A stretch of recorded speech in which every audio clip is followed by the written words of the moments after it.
Hey guys, my name is Steve, and I'm a longtime Helix user and a longtime user of automation with Helix.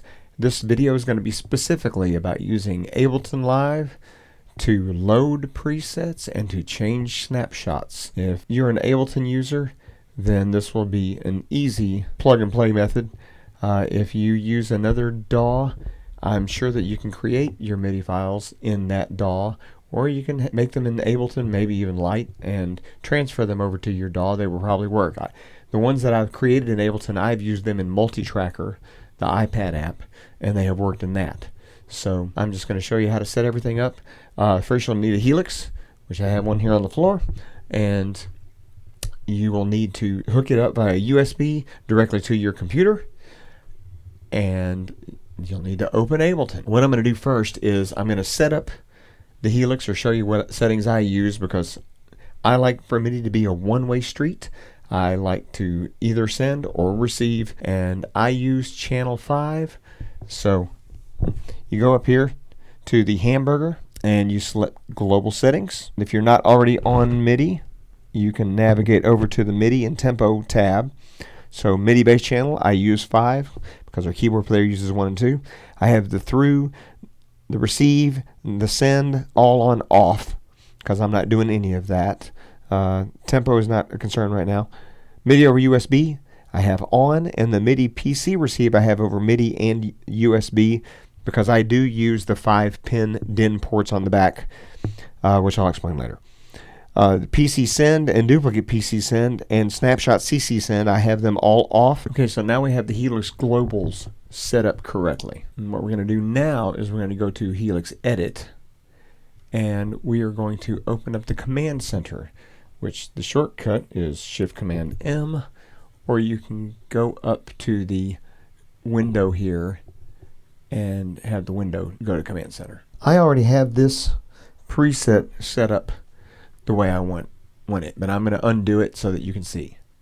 Alright, what I do is I pick Instant Command number 1. Doesn't matter which one, but I use number 1. Okay, I'm going to go to this, and then I'm going to go to MIDI CC.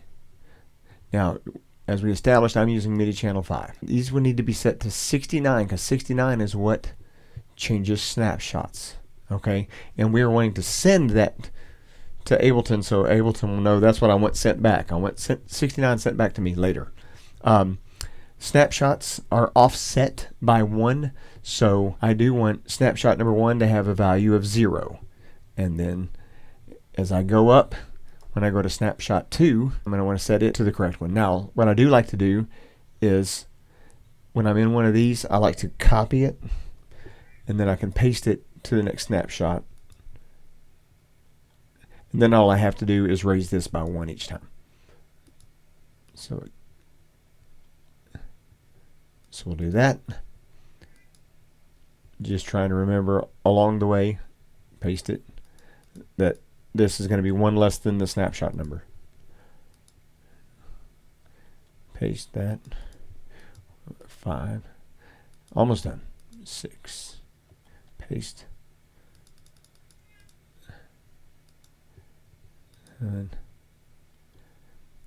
And a lot of times, if I'm not using all the snapshots, I only need to do this for the ones that I'm actually using. But I'm just going to be thorough. Once I've gotten all that done in the Command Center, is I'm going to save. You can do it there, or you can just hit Command S or Control S if you're on Windows, or you can reach down to the unit itself and just double tap the save button. Now we'll instantly save anything. We have our Command Center set up. While I'm got this open, I'm going to take note that my set list, which is this, is number 1, 2, 3, 4, 5. Set lists actually have the correct number. They aren't offset by 1. But presets, all these guys are. So I'm going to go to Lisa set, which is set list 5. And then I'm going to go to preset 63, but I'm going to have to enter it as 64 for Ableton. So what I want to do is I want to create a MIDI clip in a MIDI lane in Ableton. Okay, which all I have to do is double click there, and that will create one. I'm going to set all these things back to nothing so that you can see starting from scratch. Alright, So this is the way it'll show up by default. No input, no output. I thought about downloading some royalty-free music so I wouldn't get a copyright strike. But what I'm going to do is I'm just going to show you what happens in a MIDI clip. So I'm going to turn off looping. I don't know how long this song would be, but I'm just going to put in a random number, 131 bars. Doesn't really matter. That's about how long some songs are at 120 beats per minute.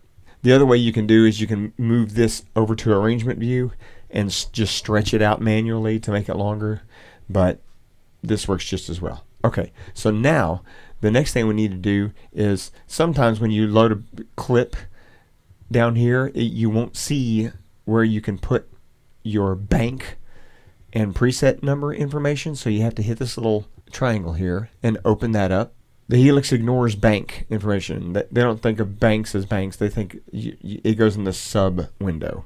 So this is set list number 5, which was Lisa's set, as we saw that, and then program number 64, which is preset 63 because it's offset by 1. Kind of like the snapshot values. I'm going to put this back on snapshot 1, and I'm going to do what I said about double tapping the save, because I just want this thing to load on snapshot 1. I want the preset to load with snapshot 1 engaged, because that's the sound to start off on for that song. I will turn on the click track so you can hear that. Now, usually when you load a new clip, it will be under this window, this guy right here. You want to go to the center here, and a lot of times this will be under mixer, and you'll see something like this. You'll want this to say MIDI control, and remember that we wanted it to be on 69. Okay, this is snapshots on and off. And so what we're about to do is we are going to send MIDI from the Helix via snapshots, just change snapshots, and Ableton is going to see that. It's going to record that information. Okay, so now we need to set up. First, we need to make sure that Ableton is seeing the Helix as a MIDI input. So you go to Live's Preferences, and you go to the MIDI tab. You know, I got all these tabs here.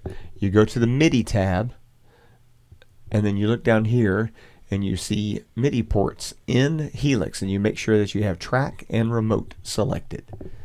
And then when you go to Out Helix, you make sure you have track and remote selected. We know that the Helix is being seen by Ableton, and you can verify it up in this top right corner, this little window right here. See, when I hit snapshots, it's sending MIDI to it. So anything that's coming out of the Helix MIDI wise, Ableton is seeing it. That's what those little yellow blips mean. Now we need to go to this track over here, and we are sending MIDI into it to be recorded. So MIDI from the Helix is going into Ableton. And we like channel 5. That's what we were set to with our Helix. Okay. Now we're going to arm the record button. Got to make sure you do that. Okay. Now the next step is where things were tricky for me at the beginning. I had lots of trouble starting and stopping and failing to get things recorded because I didn't know what I was doing. So what we're going to do here, you're going to select this whole scene, and you may have I did have tracks in here at one time, but I didn't want to get copyright strike.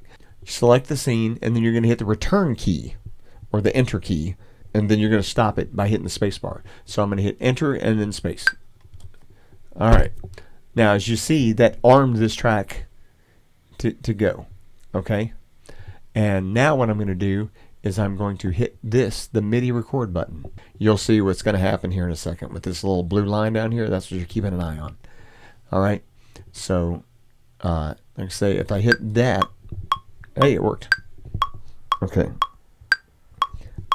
So I'm going to hit, you can see when I hit a snapshot, it put a blip there.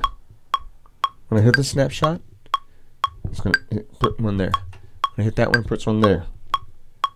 So as you can see, it's recording the snapshot changes that I make. I don't even have to play the guitar.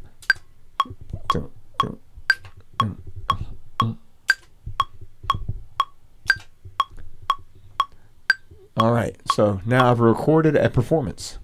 So now, how do I make sure that it worked? Is now I'm going to go back over here to this track 1.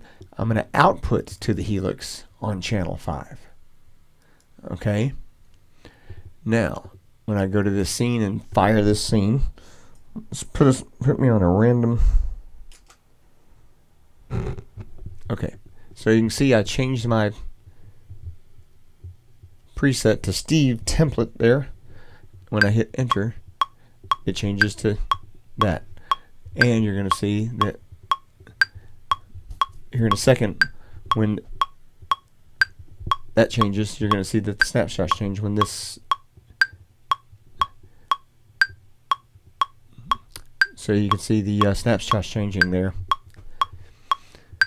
The great thing is I don't have to have the guitar in my hand for this.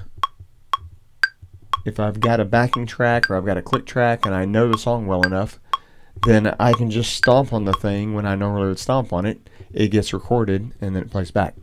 If you're using something other than Live, Ableton Live, you can go to File, Export MIDI Clip, and it will export this clip supposedly with all the information. I have found that I've sometimes have to put this sub number back in there, that it just goes back to nothing. Usually the program, the preset number, so if you're in the correct bank in your unit already, it will go to the correct preset. But if you need to change banks, you just need to make sure that that bank information, which is sub here, that sub information got retained when you exported it. Can't create it in arrangement view, but I can copy it over to arrangement view as soon as I'm finished with it, and you can see that all my switching information is down there. That pretty much covers it. If you have any questions on anything, feel free to put it in the comments. And once again, it's my first video. I apologize for the audio, the video, the editing. I apologize for everything.